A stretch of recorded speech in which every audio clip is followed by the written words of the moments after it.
Welcome to the Winning Edge Investments Podcast.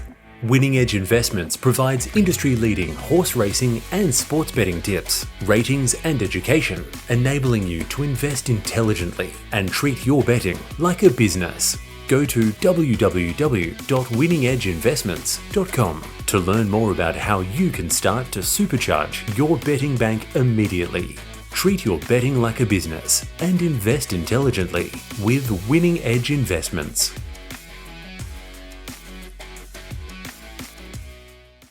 At Height for Hire, they're safely taking you to new heights with access and scissor lift hire equipment to help you reach any tough spot on the construction site. Even better, they're proudly Queensland owned and operated. Visit heightforhire.com.au. Dean Evans from Winning Edge Investments joins us. Winning Edge Investments, tips and ratings for racing and sports. Dean, good morning to you, mate. Good morning, Gareth. How are you going? What an end of the Sydney Autumn Carnival with two Ripper Group 1s. We'll start off with the Champagne. I reckon it looks like we're going to get a dry surface there tomorrow.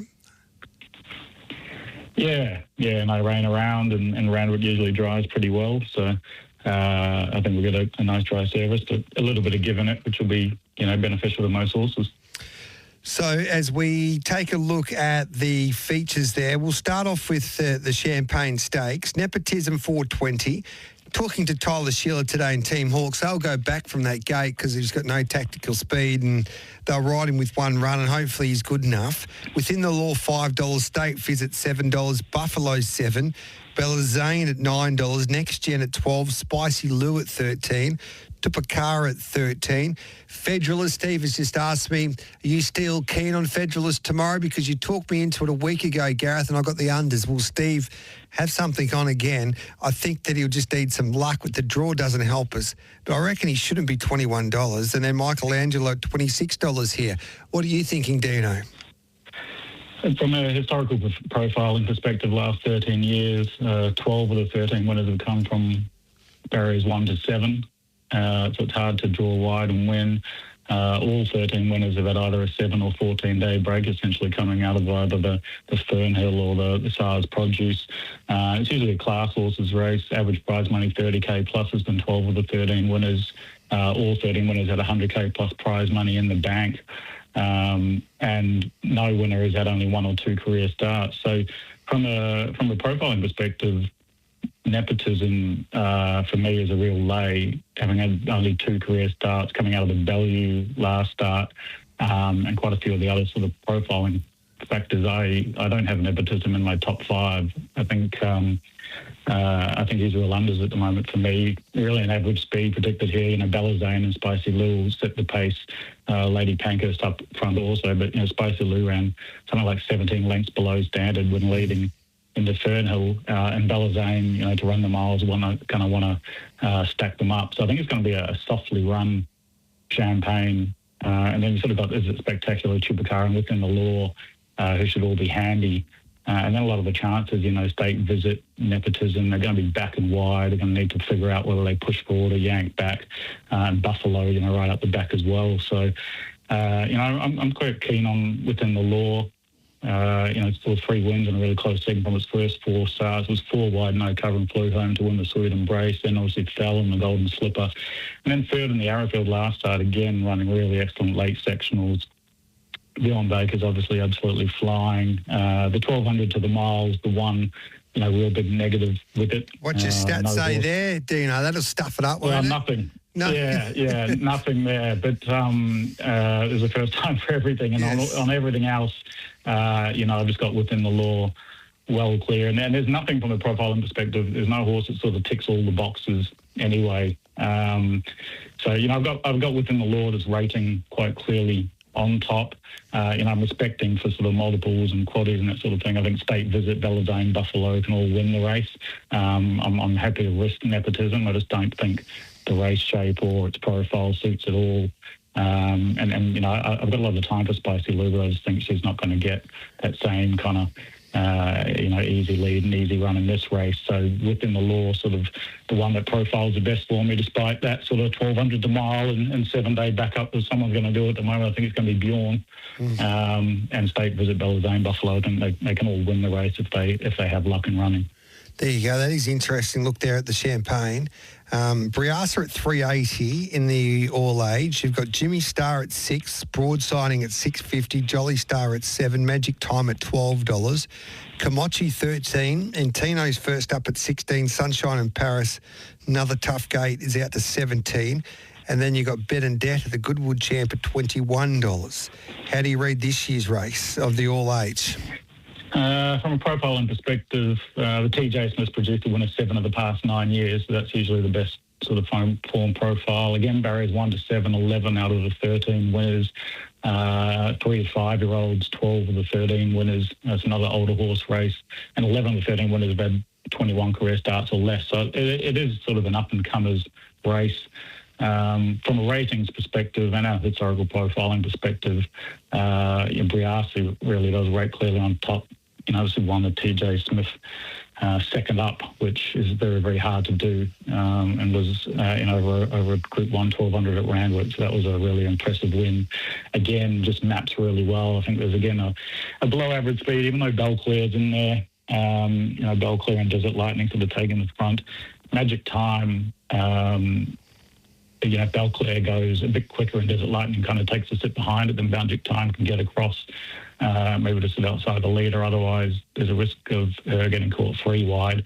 I think Broadsiding Briasa just mapped to get the really nice runs in behind the speed. They've drawn well, and whatever sort of comes across, they're going to be sort of handy and getting really lovely runs. And then you got sort of the likes of Jolly Star and Benedetta and Jimmy Star that'll be having a swoop from the back. I'm just not convinced they're going to go really, really hard here, even though Belclair's in the race. So from a profiling perspective and a rating perspective, Brias is just well on top. I think he's going to drift a bit in the market too. I think they want to back others. I do think the Danger's Magic Time. I think, her run in the TJ Smith was quite similar to her run in the race last year.